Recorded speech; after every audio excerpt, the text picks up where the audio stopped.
ரீசெண்டாக ஒரு ஆட் பார்த்தேங்க. உங்கள் கேர்ள் ஃப்ரெண்டை கூட்டிகிட்டு வந்தால் 20% டிஸ்கவுண்ட்டு, உங்கள் ஒய்ஃபை கூட்டிகிட்டு வந்தால் 45% டிஸ்கவுண்ட். ஆனால் 2 பேர்த்தையும் ஒரே டைமில் கூப்பிட்டு வந்தீங்கன்னா ஃப்ரீ.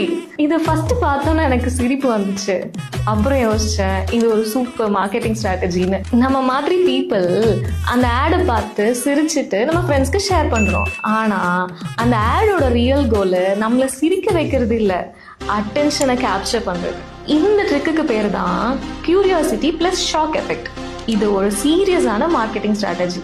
இதை பிராண்ட்ஸ்லாம் அவங்களோட ரீச்சையும் சேல்ஸையும் இன்க்ரீஸ் பண்ணுறதுக்காக யூஸ் பண்ணுவாங்க.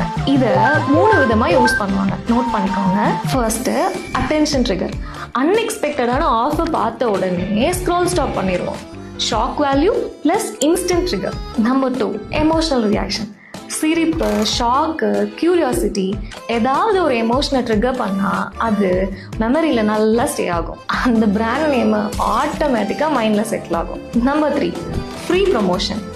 அந்த ஆடு பார்த்த உடனே நம்ம என்ன பண்ணியிருப்போம், நம்ம ஃப்ரெண்ட்ஸ்க்கு அனுப்பிச்சு டே இதை பார்த்தியாடான்னு அனுப்பியிருப்போம். அந்த பிராண்டுக்கு மார்க்கெட்டிங் ஃப்ரீயாக நடக்கும். இந்த 3மே ஒரே விஷயத்தான் இன்க்ரீஸ் பண்ணும், ரீச், சேல்ஸ். இப்படி தான் கம்பெனிஸை ஃபன்னியாக தெரிகிற ஆட் மூலமாக நம்ம சைக்காலஜி டச் பண்ணி மார்க்கெட்டிங் பண்ணுறாங்க.